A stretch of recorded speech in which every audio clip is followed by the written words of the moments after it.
When Prophet Muhammad, peace be upon him, returned from his wet nurse Halima's care to his mother Amina, he was still a young child. After the blessed years spent in the desert, he had returned to Mecca, to the tender care of his own mother. Amina embraced her son with immense love. She knew that he was no ordinary child, yet she carried this knowledge not with fear, but with deep trust and surrender. She raised him attentively, striving to protect him from all harm. Muhammad, peace be upon him, was calm and obedient in his mother's presence, more mature than his peers. Even when he played, he was never unruly or hurtful. Amina strove to be both mother and father to her son, so that he would not feel the absence of his father. Yet in her heart there was always a lingering longing, the memory of Abdullah. When Muhammad, peace be upon him, turned 6, Amina decided to take her son to Medina. The purpose of this journey was twofold: to visit the grave of his father, Abdullah, and to introduce him to his uncles, the Banu Najjar tribe. They stayed in Medina for about a month. During this time, Muhammad, peace be upon him, listened to stories about his father and learned about his family. Perhaps for the first time, he felt the absence of his father more deeply in his heart. On the way back toward Mecca, Amina fell ill at a place called Abwa. The journey was long, the desert harsh, and her illness worsened. It was here that Amina passed away. 6-year-old Muhammad, peace be upon him, lost his mother in the middle of the desert. In that moment, he was buried not only his mother, but also his last pillar of support in life. The only one with him was Ayman. This scene became one of the deepest sorrows of his life. At a very young age, he had lost both his mother and his father.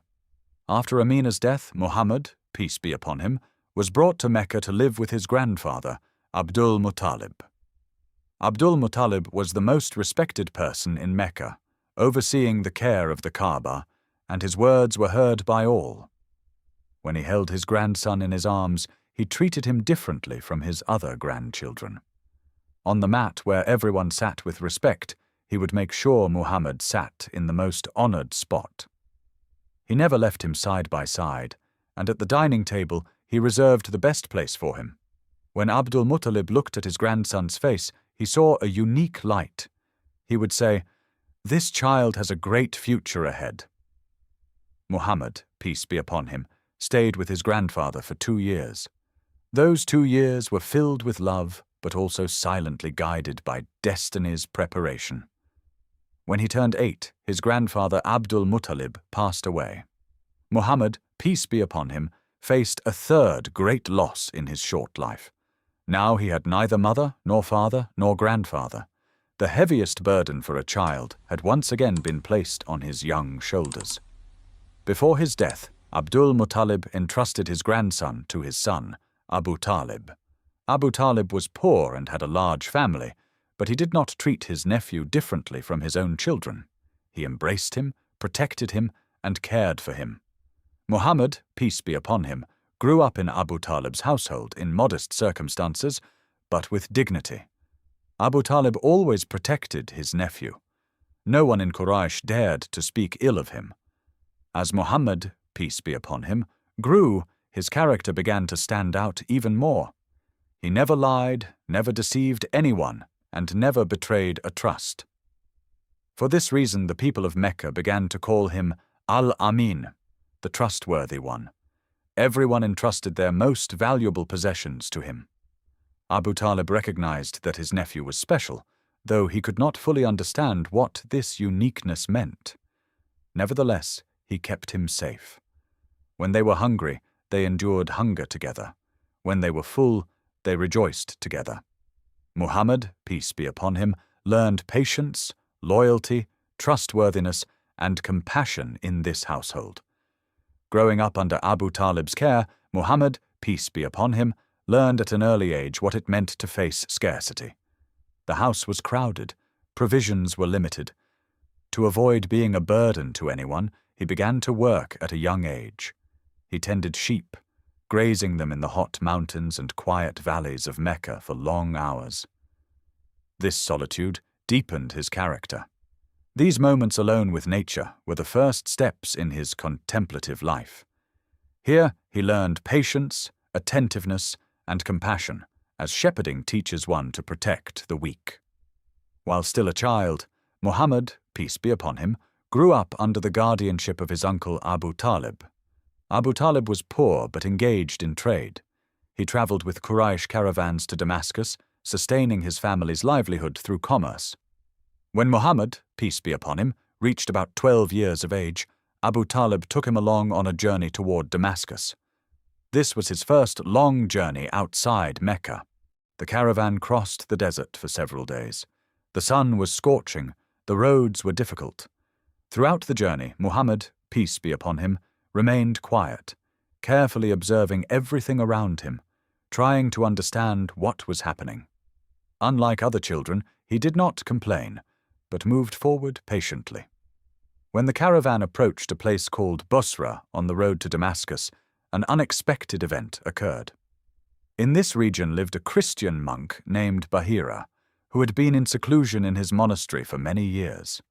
Normally, he ignored trade caravans and did not even approach them, but on that day, he noticed something different. As the caravan moved, a cloud constantly shaded a small child among them.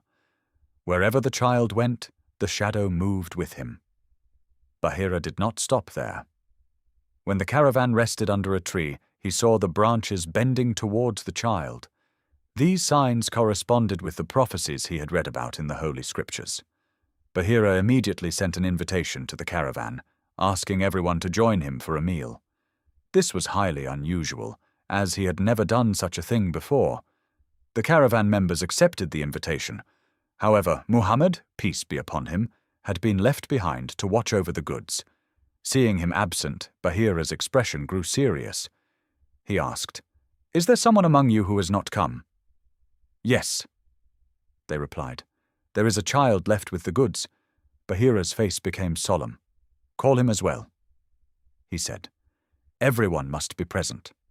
When Muhammad, peace be upon him, arrived, Bahira's gaze fixed upon him. He studied him closely. The child's calm demeanor, dignified bearing, and the maturity he carried despite his young age did not escape Bahira's notice. He began to ask questions about where he came from, who he lived with, and what he had seen in his dreams. Muhammad, peace be upon him, answered simply and truthfully. Then Bahira gently took him aside and looked at his back.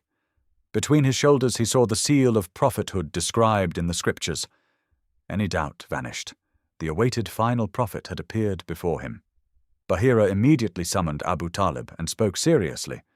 "Who is this child to you?" "My nephew," Abu Talib replied. Bahira took a deep breath and said, "This child has been chosen by the Lord of all worlds. He is the last prophet. If you take him to Damascus, the Jews may recognize him and could harm him. Return to Mecca immediately." These words deeply affected Abu Talib. He already loved his nephew dearly, but now he understood that divine protection surrounded him. Without advancing further toward Damascus, he turned the caravan back.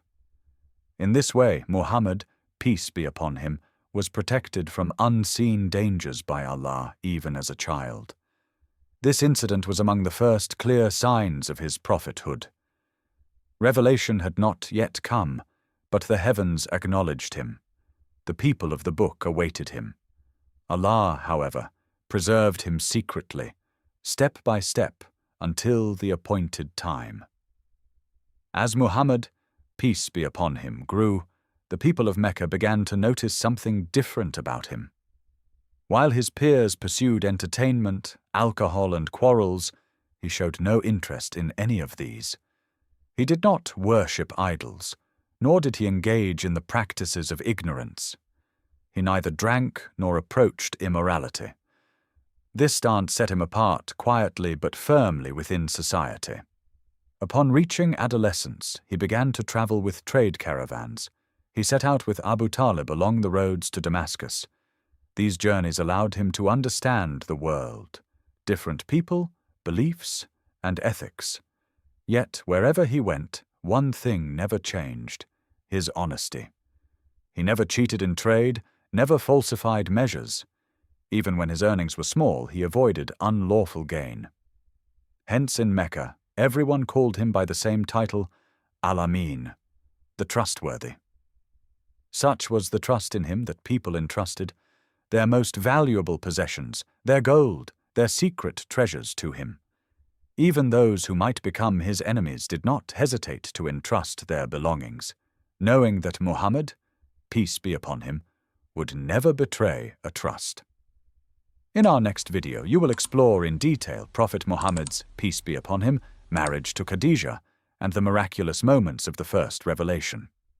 Don't miss this unique series. Subscribe to the channel and turn on notifications. In each episode, we journey into the depths of history,